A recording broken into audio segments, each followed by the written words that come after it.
বিএনপির একসময় ডাকসাইটের নেতা, জনপ্রিয় রাজনীতিক, অবিভক্ত ঢাকা সিটি কর্পোরেশনের সাবেক মেয়র সাদেক হোসেন খোকার পুত্র বিএনপি নেতা ইশরাক হোসেনকে এ যাত্রা স্থানীয় সরকারের পল্লী উন্নয়ন উপদেষ্টা আসিফ মাহমুদ সজীব ভুঁইয়ার কাছে হেরে যাচ্ছেন। সাম্প্রতিক সময়ে এই প্রশ্নটি বেশ জোরদার হয়েছে। কেন এই প্রশ্নটি সামনে আসছে সেটি একটু বলি।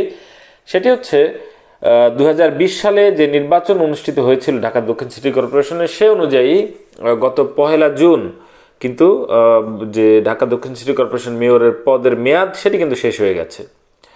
2009 সালের যে সিটি কর্পোরেশন আইন রয়েছে, যে স্থানীয় সরকার আইন রয়েছে, সেই আইন অনুযায়ী সিটি কর্পোরেশনে যিনি নির্বাচিত হন সেই মেয়র প্রথম যেদিন বোর্ড সভায় অংশগ্রহণ করেন, অর্থাৎ প্রথম যে বোর্ড সভা হয় সেই বোর্ড সভার দিন থেকে পরবর্তী 5 বছর তিনি মেয়র থাকতে পারেন। সেই হিসেবে 2020 সালের 1 ফেব্রুয়ারি কিন্তু যে নির্বাচন হয়েছিল, যে ভোট হয়েছিল, সেই ভোটে আওয়ামী লীগের প্রার্থী ফজলুল তাপসকে মেয়র হিসেবে বিজয়ী ঘোষণা করা হয়। তারপর তিনি শপথ নেন ওই বছরের 27 ফেব্রুয়ারি। কিন্তু কর্পোরেশনের প্রথম ভোট সভা ছিল কিন্তু 2 জুন, অর্থাৎ সেই দিনই কিন্তু নির্ধারিত হয় যে 2025 সালের 1 জুন এই মেয়রের পদের মেয়াদ শেষ হবে। ইশরাক হোসেন এরই মধ্যে রায় পেয়েছেন নির্বাচনী ট্রাইব্যুনাল থেকে, হাইকোর্ট থেকে, সবশেষ আপিল বিভাগ থেকে। তার পক্ষে নির্বাচন কমিশন তাকে বিজয়ী ঘোষণা করে গেজেটও প্রকাশ করেছে, কিন্তু এখন পর্যন্ত কিন্তু তাকে মেয়র পদে শপথ নিতে দেওয়া হয়নি বা নেওয়ানো হয়নি। কেন এই প্রতিবন্ধকতা?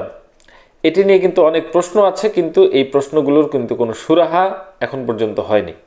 অভিযোগ রয়েছে এই যে মেয়র হিসেবে ইশরাককে শপথ পড়ানো হচ্ছে না, এর মূলে রয়েছেন ওই মন্ত্রণালয়ের উপদেষ্টা আসিফ মাহমুদ সজীব ভুঁইয়া। তিনি গো ধরে বসে আছেন যে ইশরাককে কোনোভাবেই মেয়র পদে তিনি বসতে দেবেন না, সেই হিসেবেই তাকে শপথ পড়ানো হচ্ছে না। এটি ইশরাক এমনকি বিএনপি নেতাকর্মীদের অভিযোগ। দেখুন, ইশরাকের মেয়র পদের শপথের দাবিতে গত 14 মে থেকে কিন্তু লাগাতার আন্দোলন করে যাচ্ছে ঢাকাবাসী নামে একটি সংগঠন, এমনকি বিএনপি নেতাকর্মীরা।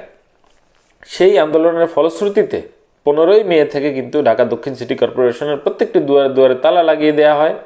সেখানে কিন্তু কার্যত এখন নাগরিক সেবা বন্ধ রয়েছে, কারণ সেই প্রতিষ্ঠানের, অর্থাৎ ঢাকা সিটি কর্পোরেশনের যে কর্মচারী-কর্মকর্তারা রয়েছেন তারা কিন্তু আর অফিস করছেন না, কারণ তাদের অফিসে তালা দেওয়া হয়েছে। সেখানে আন্দোলনকারীরা অবস্থান নিয়েছে সামনে, তারা তো চাইলে আর ভিতরে ঢুকতে পারবেন না। সে কারণে তারা কিন্তু অঘোষিত একটা ছুটিও কাটাচ্ছেন বাসায় বসে। শুধুমাত্র পরিচ্ছন্নতা যে বিভাগ রয়েছে সিটি কর্পোরেশনে সেটির কার্যক্রম চলমান রয়েছে।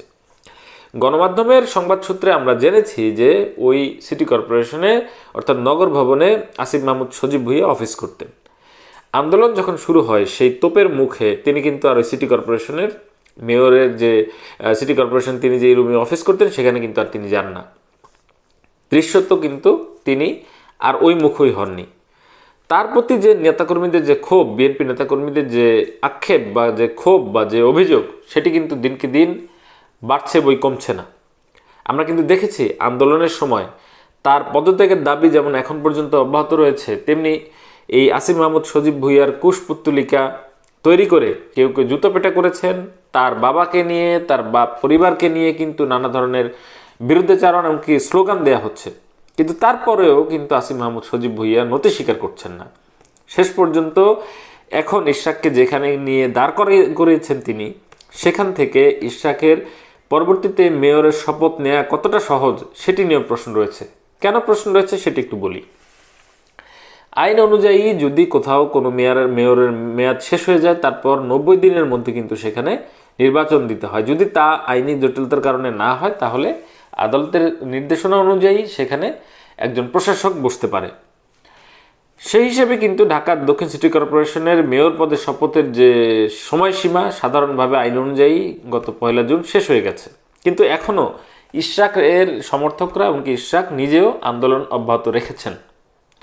বিপরীতে স্থানীয় সরকার মন্ত্রণালয় কিন্তু গোধরে বসে আছে, আসিফ মাহমুদ সজীব ভুঁইয়ারা গোধরে বসে আছেন যে ইশরাককে কোনো শপথ পড়ানো যাবে না। এখন তাদের সামনে যেই তুরুপের তাসটি এসেছে সেটি হচ্ছে গিয়ে যে তার তো মেয়রের পদের মেয়াদই শেষ, তিনি যেই পদে শপথ চাচ্ছেন সেই পদের মেয়াদই শেষ, এখন তাকে আমরা কিভাবে শপথ পড়াবো? সম্ভবত তারা এই বিষয়টিকে সামনে নিয়ে আসবেন। প্রশ্ন হচ্ছে কেন তাকে সেই 27শে মার্চ তার পক্ষে ট্রাইব্যুনাল থেকে রায় এসেছে, তারপরে তার হাইকোর্টে তার সেই রায়ের বিরুদ্ধে অভিযোগ বলা যায় যে রিট হয়েছে, সেই রিট থেকেও কিন্তু রিট খারিজ হয়ে যাওয়ার পরে আবার আপিল বিভাগ হয়েছে, সেখানেও কিন্তু ইশরাকের পক্ষে সব রায় এসেছে।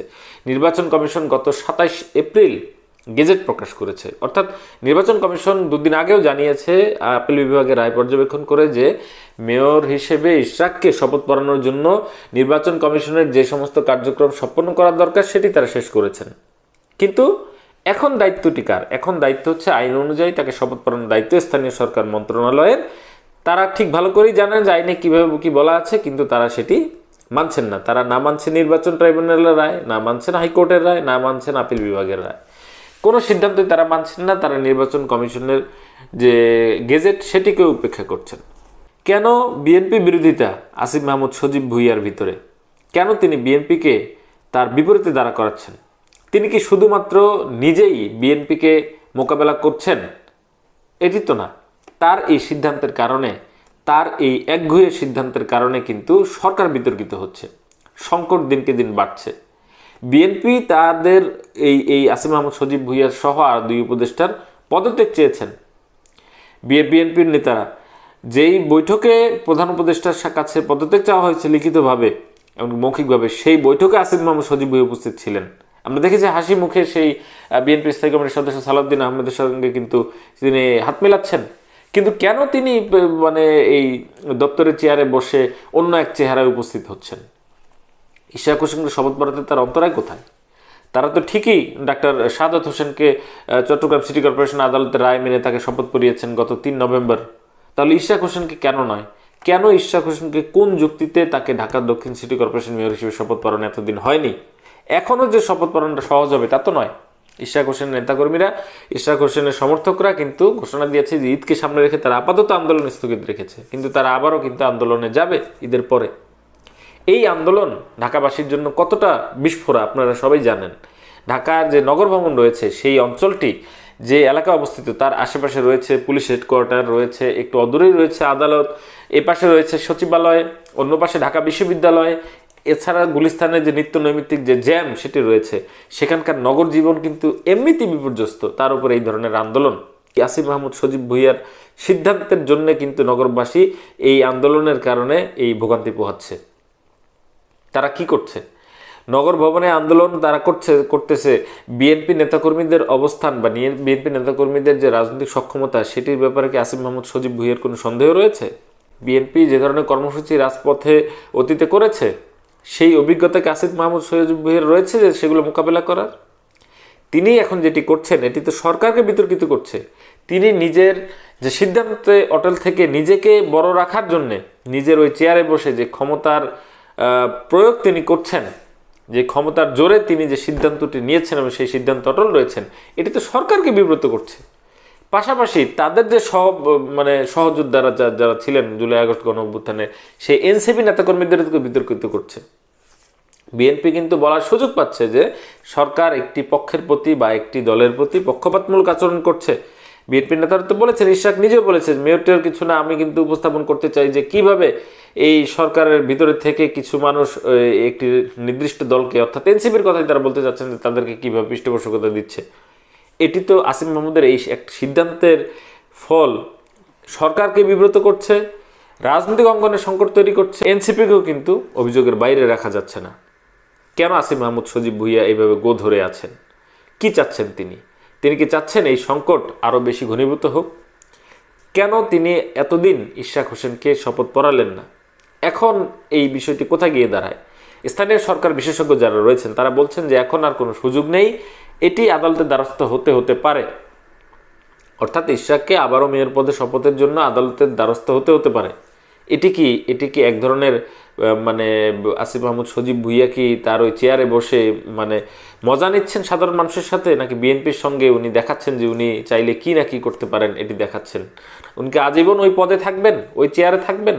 বিএনপির রাজনৈতিক সক্ষমতা সম্পর্কে বা ইশরাক হোসেনের রাজনৈতিক সক্ষমতা সম্পর্কে বিপরীতে দাঁড়িয়ে আসিফ মাহমুদ সজীব ভুঁইয়া খুব বেশি সুবিধা করতে পারবেন বলে মনে হয়?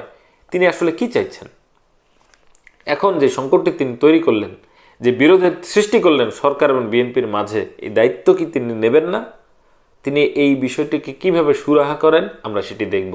সেটি দেখার জন্য হয়তো আমাদেরকে আরও কয়েকটা দিন অপেক্ষা করতে হবে। কিন্তু এটি কিন্তু ঠিক যে ইশরাক হোসেনের যে নেতাকর্মীরা রয়েছেন তারা কিন্তু দাবি আদায় হওয়ার আগ পর্যন্ত মাঠ ছাড়বেন না, এমনকি সেরকম কোনো আলামত নেই।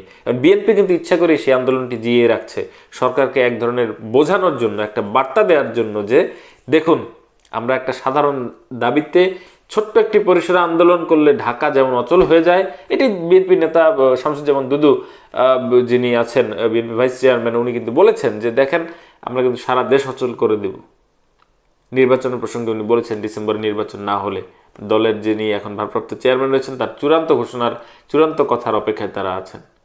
আসিফ মাহমুদ সজীব ভুঁইয়া যা করছেন এটি আসলে কোনো স্বাভাবিক কাজ বলে আমাদের কাছে মনে হয় না। তার শুভবুদ্ধির উদয় হোক, এটি আমরা চাই। এবং এই সংকট, এই সমস্যা যেটি তার সিদ্ধান্তের কারণে তৈরি হলো সেটি সহসাই সমাধান হয়ে যাবে। ঢাকাবাসী শান্তি পাবে, দেশবাসী আন্দোলনের নামে যে কোনো ধরনের বলা যায় যে রাজনৈতিক সহিংসতা থেকে নিজেদেরকে বাঁচাতে পারবে এবং দূরে থাকতে পারবে, এটি আমাদের প্রত্যাশা।